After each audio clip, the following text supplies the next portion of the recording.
Adapun Bani Ruben dan Bani Gad ternaknya banyak, bahkan sangat banyak sekali. Ketika mereka melihat tanah Yazer dan tanah Gilead, tampaklah tempat itu tempat yang baik untuk peternakan.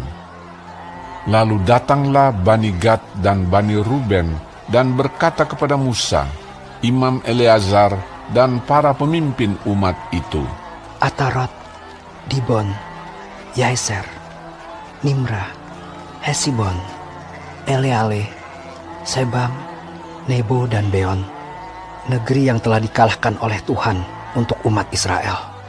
Itulah suatu negeri yang baik untuk peternakan, dan hamba-hambamu ini memang ada ternaknya.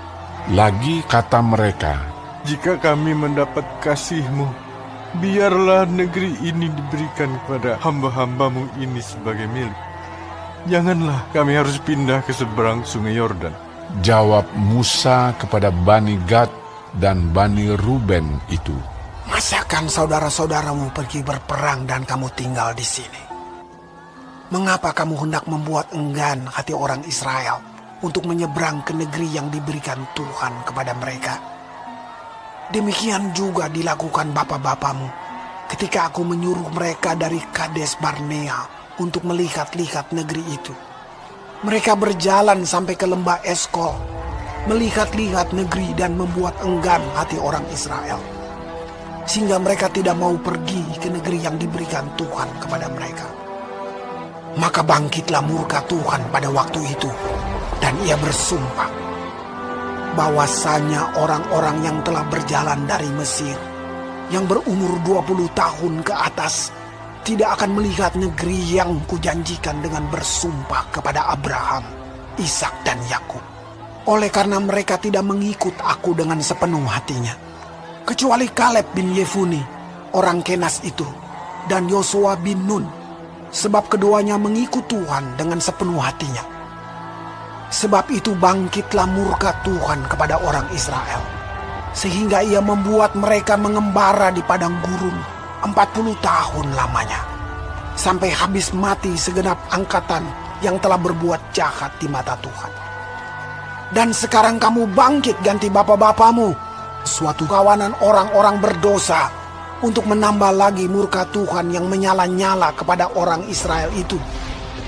Jika kamu berbalik membelakangi dia, maka kamu akan lebih lama lagi dibiarkannya tinggal di padang gurun, dan kamu akan membawa kemusnahan atas seluruh bangsa ini. Tetapi mendekatlah mereka kepadanya serta berkata, Kami hendak mendirikan kandang-kandang kambing domba di sini untuk ternak kami, dan kota-kota untuk anak-anak kami. Tetapi kami sendiri akan mempersenjatai diri, dan dengan bersegera kami akan berjalan di depan orang Israel, sampai kami membawa mereka ke tempatnya. Sementara itu anak-anak kami akan tinggal dalam kota-kota yang berkubu, oleh karena penduduk negeri ini. Kami tidak akan pulang ke rumah kami, sampai setiap orang Israel memperoleh milik pusakanya. Sebab kami tidak mau menerima milik pusaka di seberang sungai Yordan sana, dan seterusnya, apabila kami mendapat milik pusaka di seberang sungai Yordan di sini, di sebelah timur. Lalu berkatalah Musa kepada mereka, Jika kamu hendak berbuat demikian, jika kamu hendak mempersenjatai diri untuk berperang di hadapan Tuhan, dan setiap orang dari kamu yang telah bersenjata hendak menyeberangi sungai Yordan di hadapan Tuhan, sampai ia menghalau musuh-musuhnya dari hadapannya, sehingga negeri itu takluk ke hadapan Tuhan.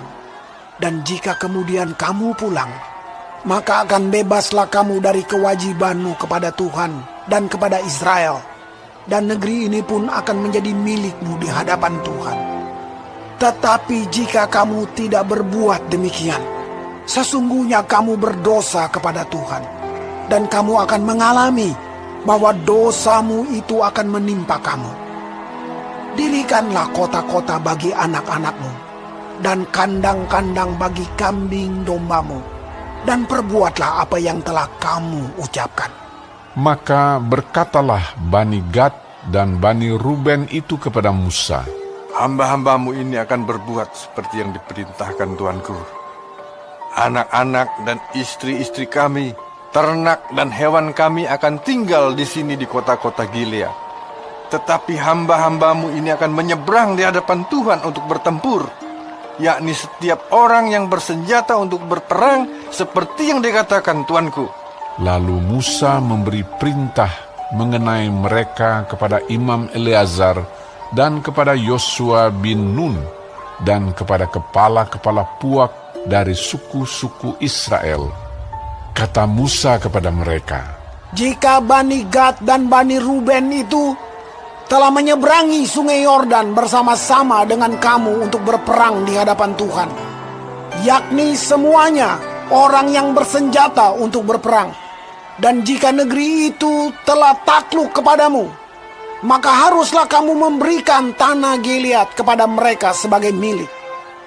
Tetapi jika mereka tidak menyeberang dengan bersenjata bersama-sama dengan kamu, maka haruslah mereka menerima tanah miliknya di tengah-tengahmu di tanah Kanaan. lalu Bani Gad dan Bani Ruben itu menjawab, Apa yang difirmankan Tuhan kepada hamba-hambamu ini akan kami lakukan. Kami sendiri akan menyeberang dengan bersenjata di hadapan Tuhan ke tanah Kanaan. Tetapi bagi kami, tetaplah tanah milik pusaka kami di seberang sungai Yordan sini. Lalu Musa memberikan kepada mereka, kepada Bani Gad, kepada Bani Ruben, dan kepada setengah suku Manasye bin Yusuf, kerajaan Sihon, raja orang Amori, dan kerajaan Og, raja Basan, yakni negeri mereka beserta kota-kotanya di seluruh negeri itu, dengan daerah-daerah setiap kota itu. Maka Bani Gad membangun kota-kota Dibon, Atarot, Aroer, Atarot Sofan, Yaezer, Yokbeha, Bet Nimra, Bet Haran, sebagai kota-kota yang berkubu dan sebagai tempat kandang-kandang kambing domba. Dan Bani Ruben membangun kota-kota Heshibon, Eleale, Kiryataim, Nebo, Baal-Meon dengan mengganti nama-namanya, dan Sibma, dan mereka memberi nama lain kepada kota-kota yang dibangun mereka itu. Bani Makhir bin Manasye pergi ke Gilead. Mereka merebutnya dan menghalaukan orang Amori yang ada di sana. Lalu Musa memberikan Gilead kepada Makhir bin Manasye, dan diamlah ia di sana. Yair, anak Manasye, pergi merebut dusun-dusunnya dan menamainya Hawot Yair. Nobah pergi merebut Kenat dengan segala anak kotanya dan menamainya Nobah menurut namanya sendiri.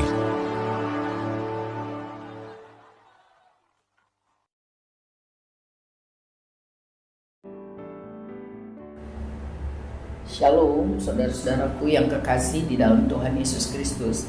Puji Tuhan kalau hari ini kita masih diberi kesempatan hidup. Dan haleluya kalau kita masih bisa mempelajari firman Tuhan, panduan kehidupan dari kitab Bilangan 32 mengenai penyerahan daerah sebelah timur sungai Yordan. Tuhan Yesus memberkati. Saudara, Bilangan 32 mencatat bahwa orang Gad dan orang Ruben memiliki banyak sekali hewan ternak. Jadi ketika mereka mau menyeberang sungai Yordan menuju tanah perjanjian Kanaan, mereka terpesona melihat daerah Yaezer dan Gilead yang sangat bagus, banyak rumput, sangat cocok dijadikan peternakan. Lalu suku Gad dan Ruben sepakat untuk mereka minta tanah itu saja dijadikan milik mereka. Mereka tidak perlu dapat tanah di seberang sungai Yordan di daerah tanah perjanjian. Mendengar itu, pemimpin mereka Musa tidak setuju. Dia ingat bapak-bapak leluhur Israel membuat bangsa Israel enggan, tidak mau masuk tanah perjanjian karena takut kepada orang-orang yang ada di sana dan lain sebagainya. Akibatnya Tuhan marah dan menghukum bapak-bapak leluhur mereka dan seluruh Israel, sehingga mereka tidak jadi masuk dan harus diputar 40 tahun lagi untuk belajar taat kepada Tuhan. Musa tidak ingin hal ini terulang lagi, ya. Oleh karena itu Musa pada awalnya menolak permintaan suku Ruben dan Gad itu. Musa mau seluruh Israel masuk menyeberang sungai Yordan, masuk ke tanah perjanjian dan siap berperang menghadapi segalanya, karena Tuhan beserta mereka. Tapi suku Gad dan Ruben melakukan penawaran, negosiasi dengan Musa. Mereka tetap berusaha agar permintaan mereka dapat diperoleh. Mereka berjanji kepada Musa bahwa mereka akan tetap ikut berperang bersama-sama dengan suku Israel lainnya, berjuang untuk merebut tanah perjanjian, dan mereka akan pulang ke daerah yang mereka minta itu kalau seluruh orang Israel sudah memiliki tanah untuk didiami dan dikelola. Asal mereka dapat bagian tanah yang mereka inginkan, mereka bersedia perang. Ya. Mereka janji di hadapan Tuhan dan di hadapan bangsa Israel lainnya. Lalu Musa berdoa dan Tuhan menyetujui tawar-menawar itu.